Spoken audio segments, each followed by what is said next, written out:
Right. Good evening, everybody. Thank you very much for joining us on our lockdown talk presented by the UK Optimist Class Association. I'm Jane. I'm the Training and Development Officer for IOCA UK. Obviously, this weekend we should have been at our Winter Championships. Instead, we're in lockdown. So we've asked Simone to come along and speak to us to give some inspiration while we're all stuck at home. Do join IOCA UK. We have events, news and tips available on our website. And I know a lot of planning is underway already for the Optimist National Championships, which will be held in Weymouth from the 31st of July to the 6th of August. But without further ado, I'd like to introduce Simone Ricci. Simone is coached Optimist at the highest level, is the most successful coach in the world at the moment, and has a raft of successful sailors who enjoy sailing and have sailed brilliantly at all levels under his belt. He's helped sailors to achieve their goals and love the sport, and has also coached the current Optimist World Champion and Triple World Champion Marco Gridoni. So Simone's going to speak to us today about events and race tips, and then we're going to have a short question and answer session with questions presented by Optimist sailors. So thank you very much. Over to you, Simone. Thank you, Jane, and thanks to the association for inviting me. I'm really happy to talk with you and to give my little help to inspire the sailors or other coaches. All things I will say are things that I learned from other people, and don't take like holy words, but just try to take inspiration and use it for what you think is fine. I think at the base of our sport there is the understanding and trying. So let's go on. Thank you. Okay, we decided to talk about this very big subject about strategy and preparation for an optimist event. That is, it's huge. So I will try to tell you something, and I'm always available for any other kind of question, also by mail in another moment. What I normally suggest to my kids is to understand and be ready to what they are going to sail, the race they are going to do. So to start first studying the kind of event. If it is a Garda meeting with more than 1,000 sailors, if it's a trial, if it's a world championship, just to really understand how it worked in the years. How many points to reach, I don't know, the gold fleet, to reach the top 10, because it can help us when we are maybe a bit under stress during the event. For example, if we start a world championship doing 10 and 10, the first two races, we could be maybe at the end of the day 25 or 30 in the results, no? So maybe for some kids could be not they could be not so happy. But if we study the average of the points of a world championship with in the last years, with an average of 10 points per race, you finish in the top 10. So this could help also us at the end of the day. This is for each event. Then another thing that for sure you hear many times from your coaches is to study the location. Study the location, I mean opening Google Map, asking other sailors, looking statistics of the weather online. Maybe we can reach 90% of the information now in most of the sailing venue, just to prepare the event also before, and to choose our materials. Yes, we are in Optimist, but we can do something. For example, Antigua, last World Championship, was quite clear that it was going to be windy with big waves. So maybe we can try to do some training in similar condition. And I remember that it was clear it was a left side sailing, the first upwind. So to train, to hold your lane, to start and never tack, so to move a good percentage of your training on these skills. And for example, what we did with Marco, he was maybe 3-4 kilos more than the previous World Championship in Cyprus, but we decided in Antigua to use exactly the same sail, so not deeper or more powerful, because of the wind condition. Also the choice of the centerboard. And we tried to sail with some stiffer one, but at the end we said, okay, we must last for more than 10 days between trainings and racing. So we want a smooth sailing. So we decided to sail with a flex centerboard. These statistics, the study of the place can help you. Then another important thing to learn, to become stronger, is for sure to split the races in which I want to make experience and the races in which I want to reach a big goal, which are the most important races of the year. There I must try to perform. In the other events, like experience events, I must for sure try to perform, but also try to do new things, use these events to learn. And in the athlete mind, it's important to have clear if in this event I can try to do for the first time, I don't know, a pin and start and tack, or if I never did it or I'm not so good to do it, I would avoid during a season goal event. So split this. And we must not be obsessed by the results, by our goals, but I like that kids write their goal of the season or of the month, it depends, on paper, put in your room, put on your desk, because we must try to visualize it with the result, also some performance goal, no? For example, if past year I did 50% of the starts in second line, or not in the correct place, try to write 2-3 performance goals, and remind that only with the performance goal we can reach the result.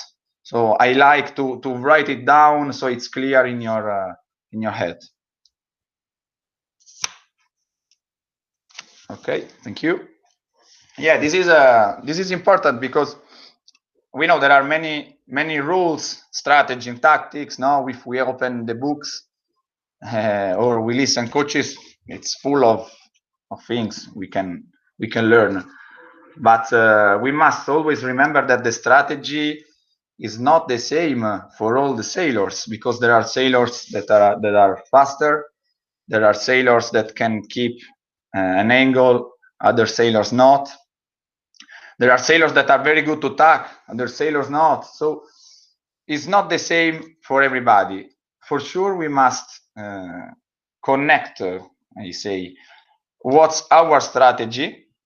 That is the way I would follow if I was alone on the course, with the other boats, with tactic.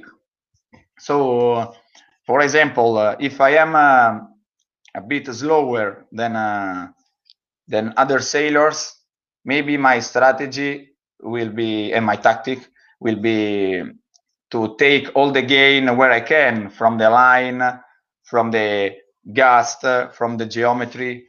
If I am very fast, I could decide to don't take some risk. For example, I remember with Marco, when he was so fast that most of the starts were in the middle, because it means that 80% of the time somebody is starting in front of you, or race committee or pin end.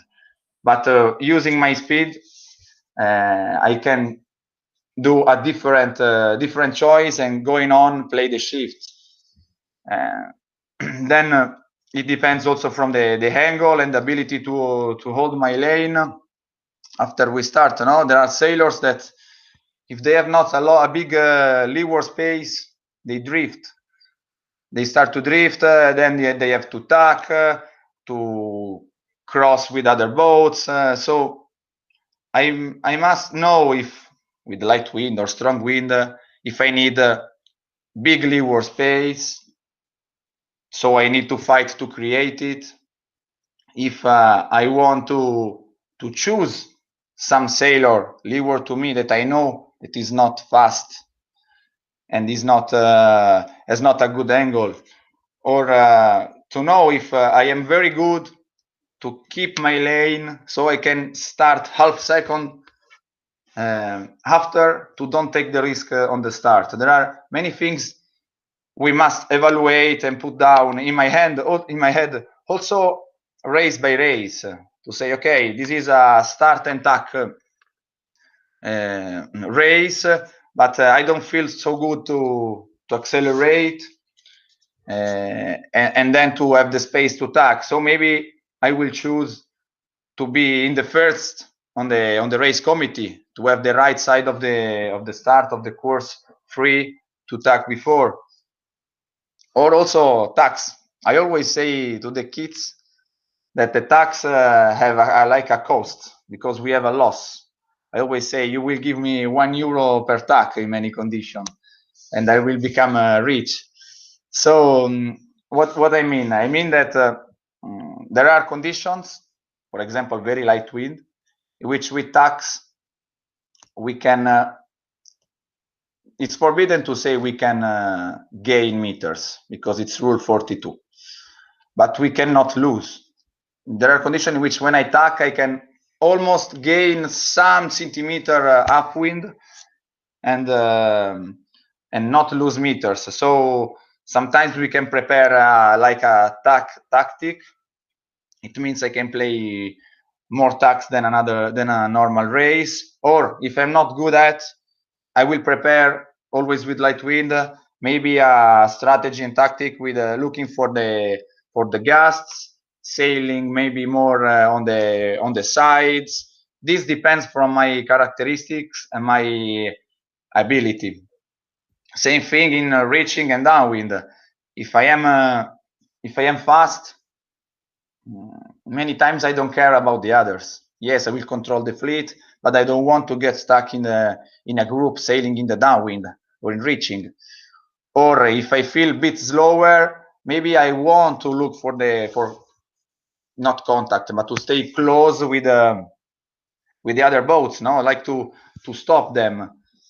And so same race, different sailors, the choice can be very, very different, and you must know, write down your strength and your weakness, because it can be very, very, very important to prepare your plan.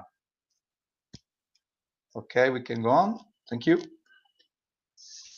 Yeah, this is a classic. Now, what I need for strategy. For sure, we sail with the wind, so look for the patterns on the water, gusts, if there are rotation. Understand, this is very important, the kind of wind we are going to race, steady, gusty, shifty. If there is a coast, so diverging or converging, it will help the first part of the plan to understand where we are playing. So check at the wind and the kind of wind. Then we have we have sky and clouds that can make change many the situation. No, maybe we see more wind on the right, but there is a big black cloud on the left, and we must expect a very riskful race. So our strategy could change. We must study the currents, so check it on the course, measure it, and also try to study if the currents are the same all over the course, if there are tides changing. I remember Thailand in 2017 and Antigua 2019. The current was challenging. It was very important to make your plan. Less in Cyprus, for example. But I remember in Thailand during the race, the tide was changing from high tide to low tide, and during a race, the ley lines were completely changing position, and it's not easy for a sailor to understand exactly the moment in which the current and the tide is changing. But I remember very, very well also a race in which Marco was first in Thailand in the second upwind, and with the current that changed completely between the first and the second upwind, he arrived very, very high on the ley line in the second upwind, losing, I don't remember if one or two boats.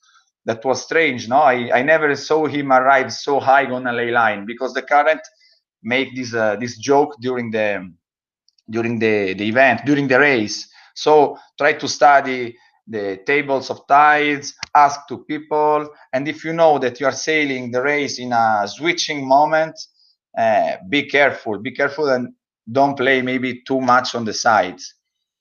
Waves, for sure, because if I must choose with the optimist, I will sail where there are smaller waves in the upwind and bigger waves in the downwind. Sometimes it's happen when the coastline as like the morphology of the coast create a part of the course with more waves and a part with less waves. So we need to look also for it, because it can change the speed of your boats a lot.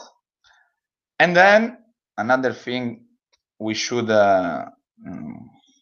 give a lot of importance is the geometry of the course. So the starting line position, where is the mark? Many times the mark is not straight exactly into the wind, so it means that the course is more on one side and less on the other side. Understand which is the short tack and long tack to sail, because this is a very important indication for our strategy and tactic. Ley lines. So what I mean, for example, yesterday we were training here in Rome, and the wind was very light, and it was strange because the current was exactly from the other side of the wind, the opposite side, and was very, very, very strong. And also with very good athletes, we had some problem on the ley line, in the upwind, in the reaching. So try to prepare in your head before what is going to happen. Okay, we can go on. Thank you. Yeah, this is the most important thing, I think, to observe, because I suggest to stay high on the starting line, to stand up. Also, coaches, when look at the course to understand what's happening, where there is more wind, we stand up on the rib. So sailors, you should do the same. Try to collect informations till the end. I remember that many times, also when he was young, Marco was always the last. Sometimes I was scared he was going to take the BFD. He was always the last to come inside the starting line, because he wanted to stay windward 100 meters to look what was happening on the water, if there were other signals on the course, like other boats, kite surf, windsurf, or the other fleet sailing. So you need informations. Many times we go before on the venue, or we sail with pre-concept in our head. No, in Garda you have to go right. Oh, Antigua you have to go left. Yes, but I think that to observe is the best thing. And sometimes when we sail an event without pre-concept, maybe we can do less mistakes. Why I say to look kite surf?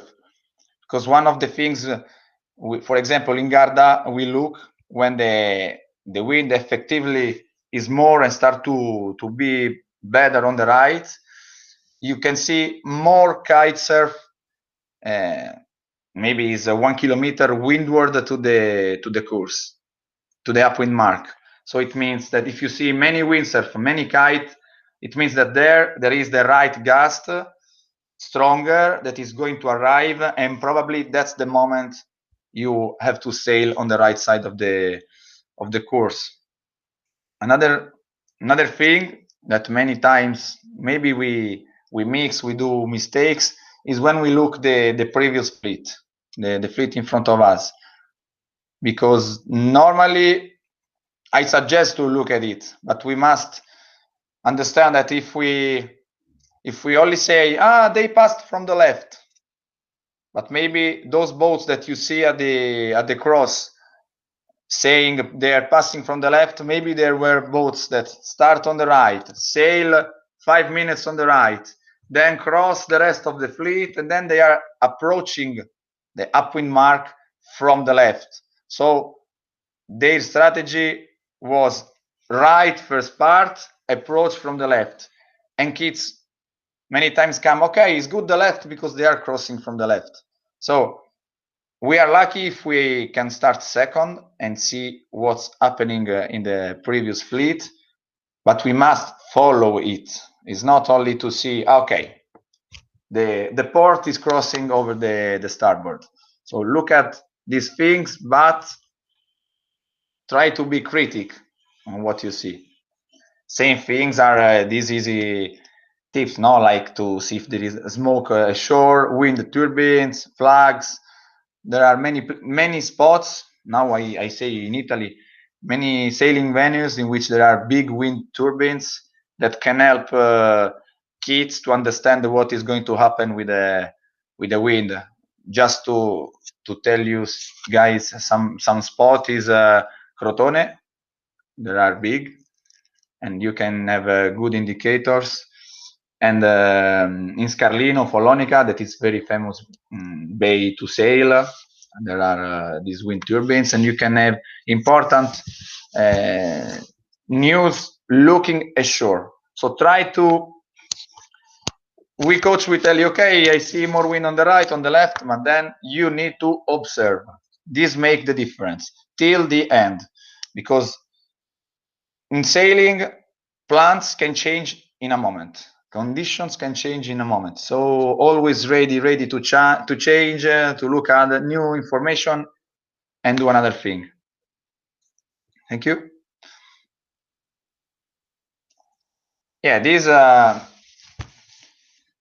well, in sailing, the risk benefit is one of the biggest part, no? Because when we split from other boats from the fleet, or if it's a one-to-one sailing, no, like match race, for example, the leverage, the distance between the lateral distance between the boats, I call it leverage, can be huge.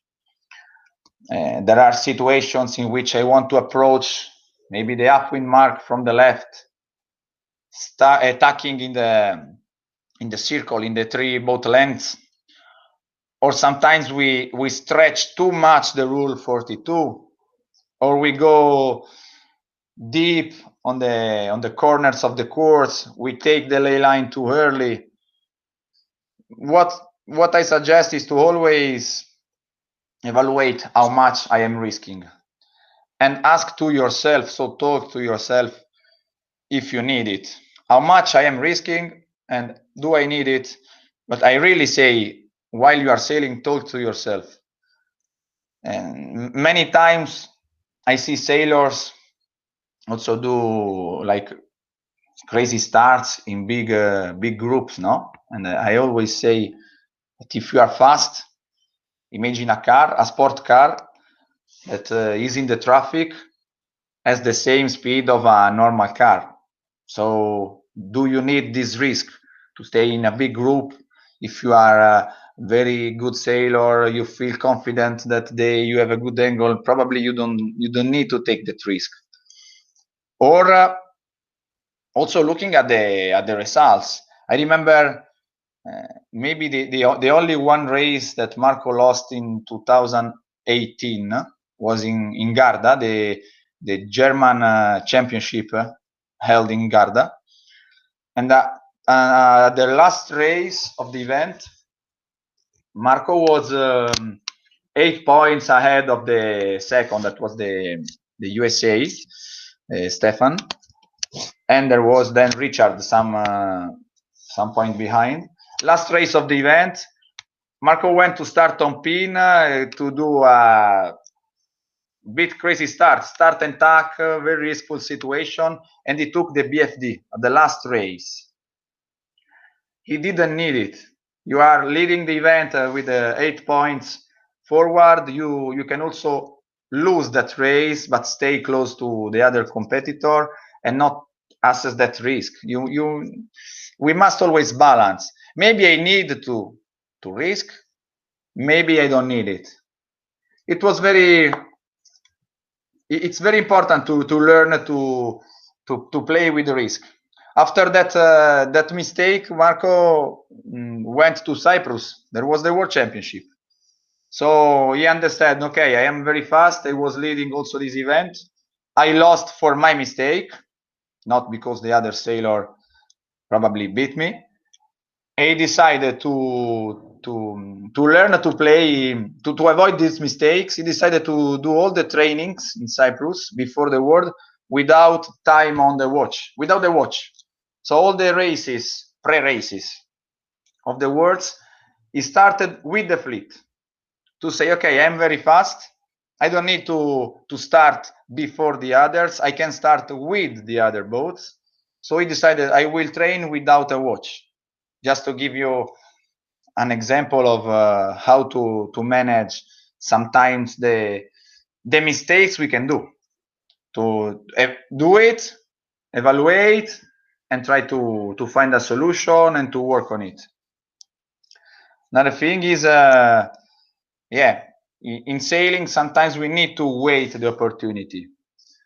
I imagine when you are second, you want to beat the first, you start to do crazy things to go completely on the other side. So opening the lateral distance, look for big leverage, and then from second, maybe we finish 7. We lose many meters. Or maybe we attack too aggressive the other competitor and we break a rule. Sometimes I think we need to sail simply and wait that the other boat will make a mistake. It's not always I want everything and immediately. Sailing must teach you that sometimes we need to wait the opportunity.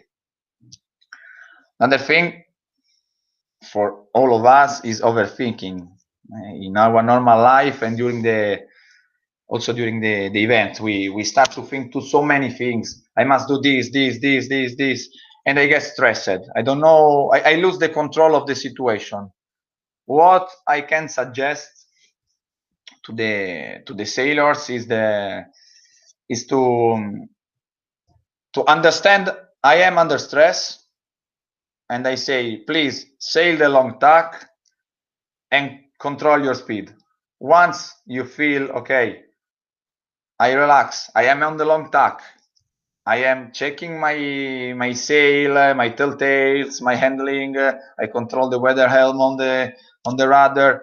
Everything is fine. You start again to look for other things, to think to what to do. So try to understand when you feel under stress. And this happened many times also in the second upwind. Most of the time, you kids, you don't know what to do. When you don't know what to do, long tack and speed. Then you will start to see ley line, rest of the fleet, control. I will accompany the fleet. I want to cross. Start from basic and safe things. This is another part when we are sailor. Now we are on the left and we start to look everybody on the right. We are on the right, we start to look everybody on the left. And we think, oh, the other side is better. Oh, now my side is better, other side is better.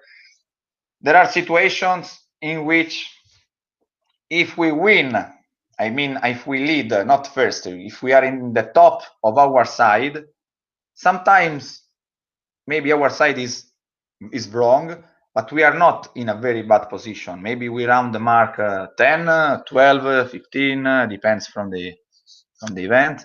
That's a good positioning to go on, to build a good race.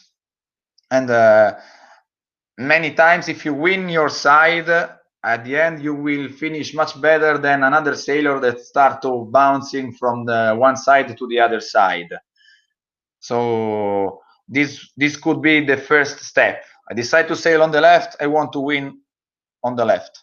Then I hope also to beat the boats on the right. Yes, this is don't let a bad race destroy your mentality. Everybody make mistake in sailing. It's important to react always.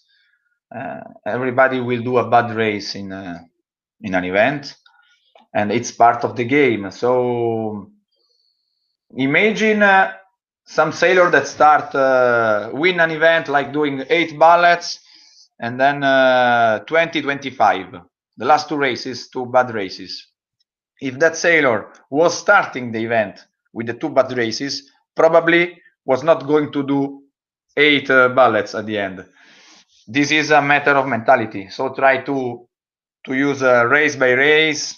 Don't think to what happened before or what will happen after. Each race has its story, and we must go one by one. Yeah, we started to discuss about this, that bad races change the event, make the event make you win. If you see all the races, the top sailors, the leading sailor, top 10, top 20, depends, all of them got very good races. What make the difference is the bad race. So to be consistent, I think we mean to try to, I do a mistake, I will not do another one. I will now I round very bad the upwind mark, but I will try to catch point by point by point by point to pass from 30 to 10. This make the difference with very strong sailors. I completely agree with this thing, because if you are able to pass from very bad position to a good position, for me, you are ready to be a sailor that win events. Until I see that you can do one, first, second, third, then in a bad race, you abandon the idea to recover, to come back in the game. It means for me that you are not ready to win events. So this is a mentality, mental part of the game. And what I suggest is that when we are back, we always feel that the boat is not fast. We have not good feelings on the main sheet, on the feeling of the boat sailing on the water, not good feeling on the rudder. What I really suggest is to try to record the good feelings we have when we are in front, and try to have it also when we are in a bad situation, because that make you start again to sail fast, to sail positive, and to catch the boats in front of you. I really trust in this thing of feelings and mental. So because every time something goes wrong, we feel everything is wrong on the boat. Every time we are in front, not every time, many times, maybe we feel fast, good feeling. We must be able to switch these feelings inside of our body. Then this is simple, but everybody lost some race.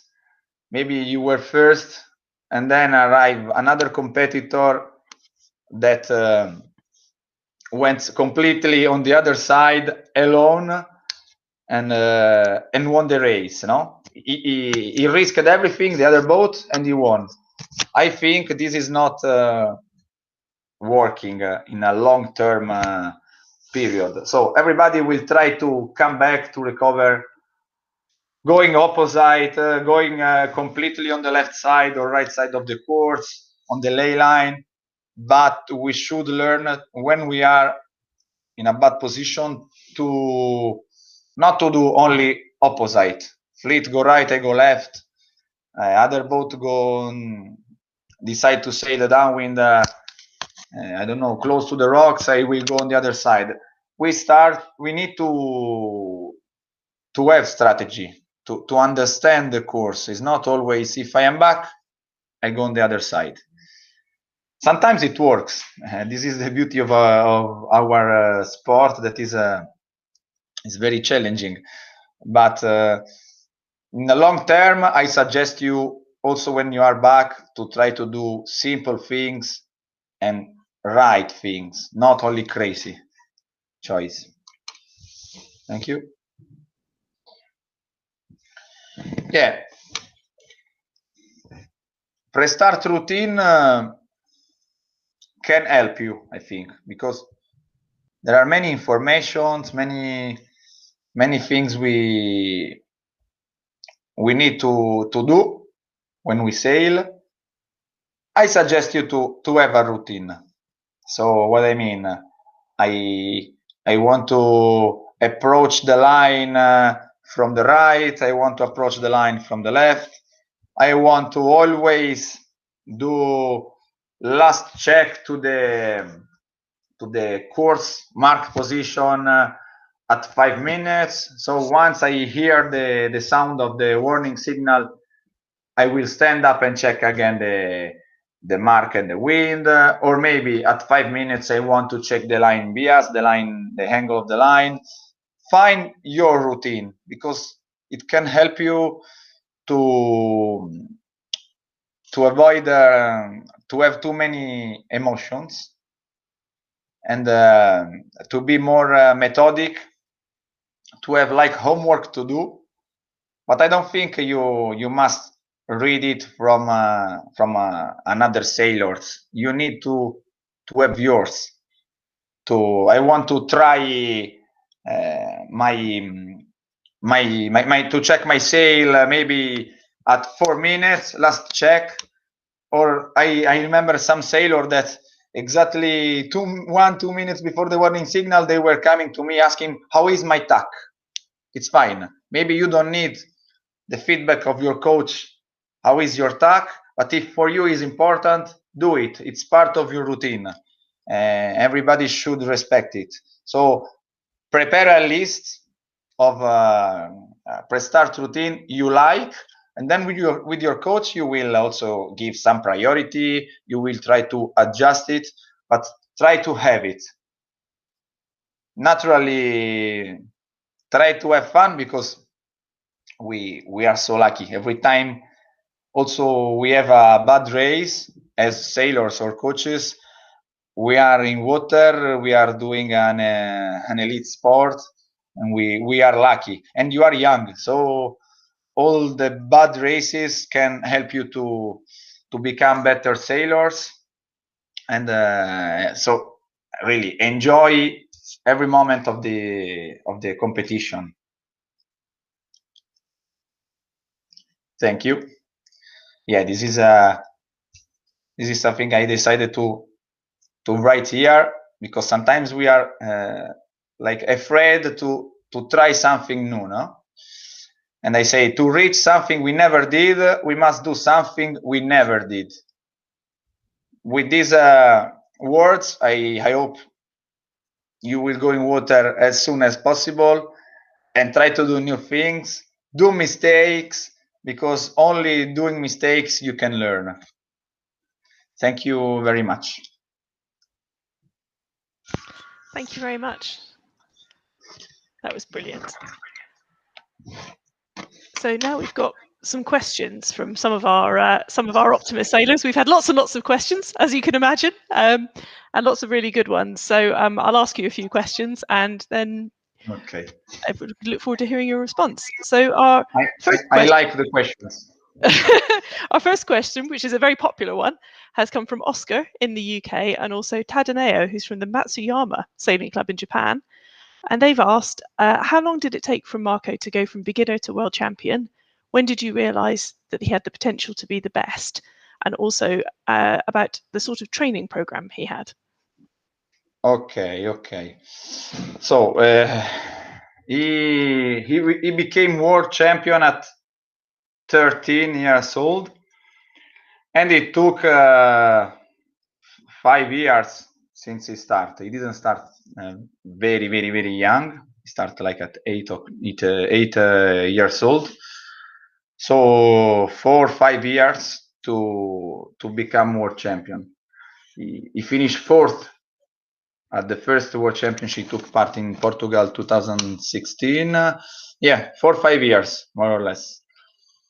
When I realized he was going to be the best, maybe you never realize, because we always sailed trying to be humble and to race event by event by event, race by race. I always say, okay, it's never enough. So when I realized he was going to be the best, once he won the first World Championship, I said, okay, this year he has been the best for sure.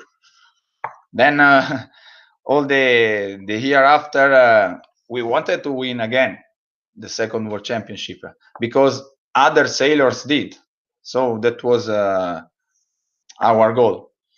And after he won the second World Championship, many people were saying him, "Hey, you are a legend! You are a legend!" He was always saying, "I'm not a legend," because many other sailors won 2 World Championships. So he said, "I will win the third, and then maybe you can tell me." But really, you never realize he was going to be the best. I remember that when he was young, he was listening a lot. He was very happy, putting a lot of effort in all trainings. I never saw him like bored in the training. Always doing things at his best.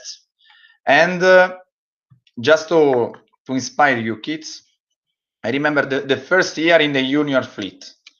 We were doing the trials in south of Italy, in Crotone, with very strong wind. And after I don't remember, second or third race of the day, the last race of the day, Marco arrived hiking crazy. He was very light. He was very young. He arrived at the finish line. He was crying, and his legs were not able to move anymore. I had to pick him up from the boat to the rib to give him like a help, because he was no more able to sail and stay on the boat. So that's it's mental strength. Probably, Simone, I would never do it on the boat to arrive that I hike so much that I cannot move my legs anymore. So this is the mentality we should have, probably, to be the best. The program, it was simple program, nothing special, nothing strange. I think I never did a private training with Marco. I coached him 5-6 years. We never went in water, me and him alone. It was a team program, also quite big team, always more than 10 kids in the team, and normal activity. I tried to grow up all the group. So I had a very normal sailors that their goal was sail and have fun, not reach crazy results. And inside there were other sailors that wanted to be the best. So it's a very normal activity of more or less 150 days per year, in races included. More naturally, the national team with the national association that were, I think, more or less 30-40 days per year. Brilliant, thank you very much. And our second question, we've had quite a lot of questions on starting, but our second question comes from Alex from Warsash, Hector from Royal Lymington, and William from Barnt Green. And they've asked about starting. Do you have any tips for when you should reach the start line, and how do you get off the start line effectively and hold position, especially when the wind is light? Okay, when to reach the starting line, to start. That's I think it's important to develop the relationship between space and time. So understand very well in how many seconds I will cover the distance between me and the line. And one of the important thing you must remember is that we must, in the last seconds, we must accelerate and not decelerate, because many times we see sailors that arrive on the starting line too early, and then to don't go over, they stop their boat. And at the same time, there are sailors that took very well the distance and sail fast, and accelerate very, very well. So I think that it's important to understand this relationship, space and time, to start as fast as possible. Naturally, to have this information, we need to know the current, how much wind there is. Imagine always about yesterday with 3 knots wind, with strong current from behind. Kids were arriving on the starting line very, very fast. With the same wind condition, with the current from the other side, probably they were reaching the starting line in many, many seconds. So develop very well this space-time relationship and be able to understand what the fleet is going to do, because the behavior of the fleet can change your plan. About which was the other part of the question? Holding position after the start, especially in light winds. Okay, yeah, to hold the position at the start after you start. So I imagine like to hold the lane, no, after the start. With light wind, what I suggest is to, if we have a good sensibility, is to heel the boat windward using like the corner of the boat to have some more lift, to have a quite tight leash. So try to pull more the main sheet, and to play at the limit of the stall for the sail and for the foils, avoiding it. But it's like if we are struggling our sail, our foils, and sometimes we give it some breath, and then again very tight leash, both windward, and if there is some wave to be able to steer, to avoid the what I would say, sorry, I got some too much sun, to avoid that the boat will start to lose speed with the waves, and you lose speed, and the flow on the sail, the flow on the foils make you drift. So we must be able to sail probably high without losing speed. It's not so easy, but I suggest you to do some exercise in which you start with the boat leeward to you, and you must try to resist, to press your boat on the water. And I always say to the sailors, try to see also some laser video, because you can learn how they steer. That's much more than what we can do with the Optimist. But the style sometimes can help you also with the Optimist when you're sailing very high with a very tight leash. Brilliant, thank you very much. And the next question comes from Finley from Dalgety Bay and William from the Royal Southern. And I think it's one that I think everybody would love to know the answer to. What is the best way to prepare for Optimist sailing while still stuck at home in lockdown? Very hard, very hard. For sure, I suggest you to be curious, to try to to catch all the information you need and you want. No, now it's full of lessons, or to buy a book, some technical book, to make many questions, because many times you learn more from questions you do to somebody than from frontal lessons. So be curious, try to do a lot of physics exercises, because stronger we are, better we can sail our boat.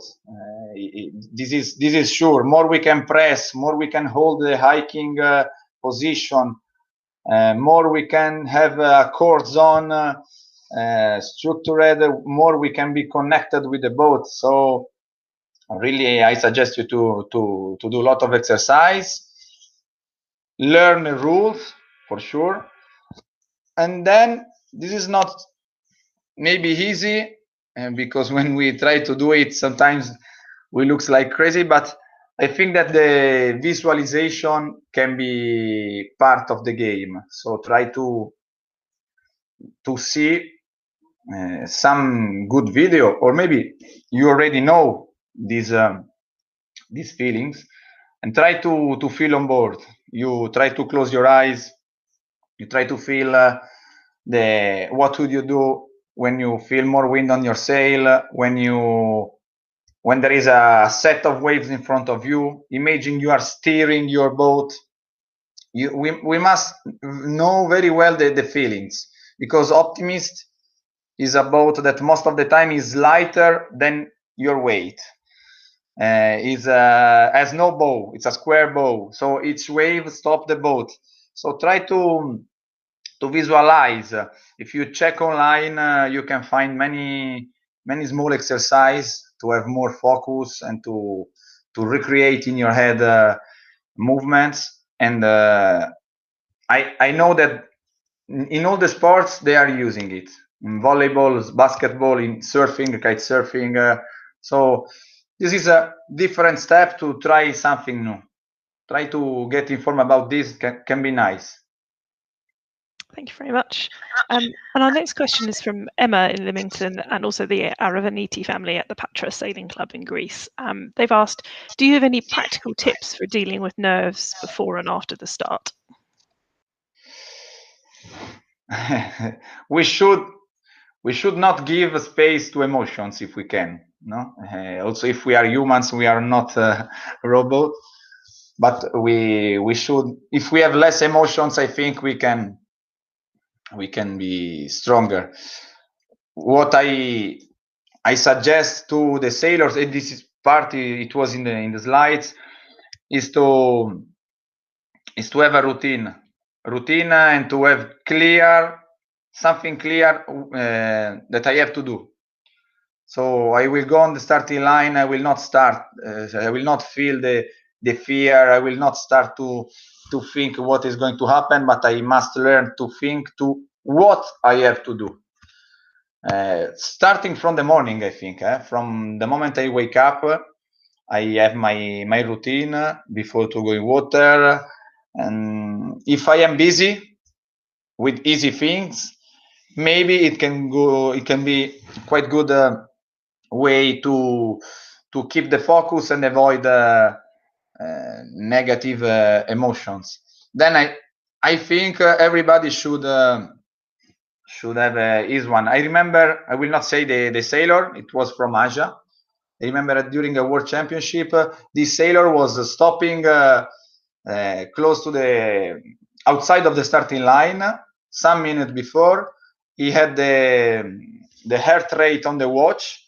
He was starting to do like meditation to put down the heart rate. I think that if I ask something like this to an Italian, he could say me, "You are crazy. This is cultural, no?"